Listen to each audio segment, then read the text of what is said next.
There's a learning curve of learning how to win a tournament. Okay, and then there's also a learning curve of how you win Angler of the Year, and how do you prep for that, and how do you prepare, how's your mental battles that you go through every single day, from practice to on the water and the competition and score trackers going off. It's different, you know, there's a lot of different nuances within the bass fishing world and competition. Your focus changes from, hey, from the beginning of my career was, I want to get paid, I want to make a check, make cuts, to now it's completely changed focus of what your goals are. Hey, I need to make a top 10 to give myself a chance to win, but then also a top 10 allows me to have a chance to win Angler of the Year. So your goals really, when you go into an event, change, and your mindset changes a little bit, and I think that's a huge deal.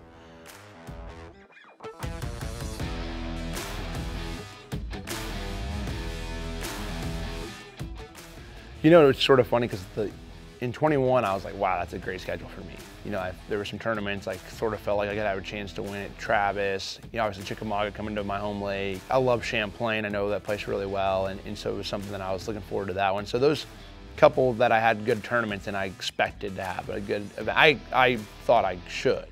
Then, you know, you do look at those and you're like, huh, this last year I was like, didn't know anything about Bussy and in that area, you know, fishing multiple lakes. I didn't go pre-practice that event. Dude. I had one day of practice on Caney, and then I had one day of practice on Darbone because of the weather, you know, and just rolled with it. Boom, baby. But that's more so like what the cup format was anyway, you know, so you're just going back to instinct. 7-Eleven. Woo, yeah. You most definitely know like, hey, this might suit me, you know, but there's still a lot of leg work that has to go on after that happens to put yourself in the right position. To me, I've learned now that having family and having 2 kids to work smarter and not harder. You know, it's taken a little bit of time to realize that, you know, we're early on in your career, you're just like work. You know, you're trying to go spend 10 days on a body of water and it didn't even help you, and you're doing all these things. And I think what it comes down to is you learn like, hey, that event right there, I've not been there before. I need to go look at that lake and just spend a day there. And typically when I pre-practice, I don't even make a cast. Very seldom do I. I'm just sort of looking around, understanding the playing field. I want to know what I have and what decisions I need to make.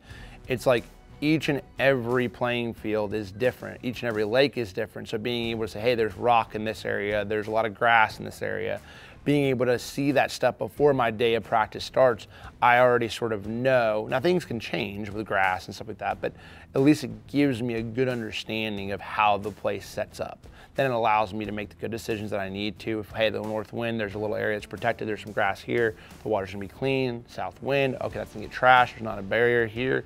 I'm able to process the information at a faster rate because I know the whole playing field better than most. Fat, healthy, pre-spawn, wind blowing pea gravel point.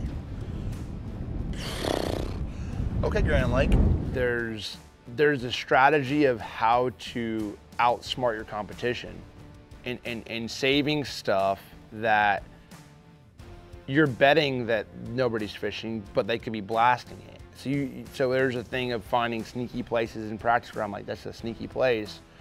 There might be 5 people fishing that. And then you save that, and then you get down in the back of the pack, and you're like, oh, I gotta go run to my sneaky place, and it's already trashed. So there's it's tough strategy behind that. But then you also, what people don't understand, unlike any other sport,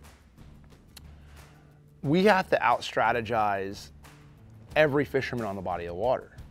Okay, so local tournaments, local anglers, they all can affect the game and how it's played. Big one. We don't own any body of water, that's for sure. We love going to these resources that are unbelievable fisheries all over the country. But a lot of times we'll go there and there'll be, you know, some guys fishing, and then we go down the bank and they might catch 3 or 4 on this crankbait, and you were catching them down that bank. They had no idea. But you go there and then you go crank down that bank and you don't get a bite, you're like, dang, you know, and you end up missing the cut.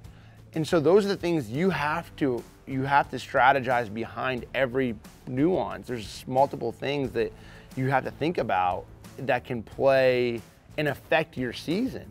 That's what I'm talking about. 4.5 pounder, Lake Cayuga. Gosh, baby. I think a lot of it's just understanding the potential of places very quickly. And sometimes you're not going to guess right. There's a little bit of guessing goes into that, but a lot of it is also experience, and then it's knowing the field too. So I might go into an area and be like, well, you know, I'm Group A. I know this stuff's going to get wrecked, Group A, so there's a good point right here. There's some isolated laydowns here. There's this, there's that. I'll run this stuff. But man, there's a nice little underwater log I just found out here in the middle of this bay that's on side scan. Whoa, okay, let me mark that. I'll hit that later on in the week. Were you guys like, did you guys like count us out? I don't know if you did, but don't count us out. We're gonna let this guy go. Beautiful 5'11". Everybody has their own sort of, you know, style. I like to have a lot of different options when I'm out on the water, so I don't want to necessarily lock into one thing. I'm not the guy that goes into a bay and sits there and flips every laydown log in that bay, and oh, there's some bites here. If I go into the bay and I'm like, hey, there's a little steeper stretch here, I get a bite there, bite two, I'm like, oh, there's 10 more laydowns here, and I go out there and I flip a laydown log that's isolated, and I get a bite, I'm like, okay, there's like 10 more there. There he is. I like the unknown. I like to be able to allow things to unfold in the event. I don't want to, the problem is if I go and I say, hey, look, you know, they're on all these laydowns, you know, and I fished them all. Well, they're on these, but they're on these, or on here. Like I sometimes won't make the right adjustment. The whole key with tournament bass fishing is dialing it in the event.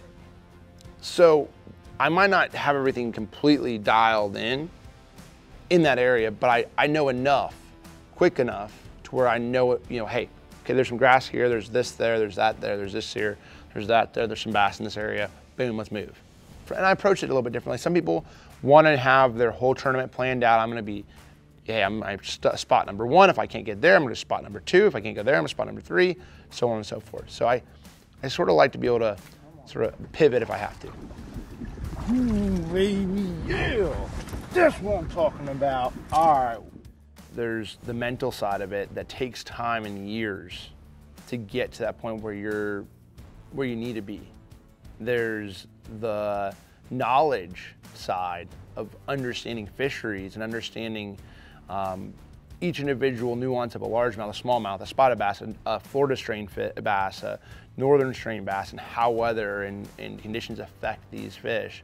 Of course, you still have to be physically able to be out there, battle the conditions, battle the waves. Now, not as much as maybe a basketball player, but you have to be able to, I mean, stand up and battle 3 and 4 foot waves and stay on places and stay on spots and mentally be all there.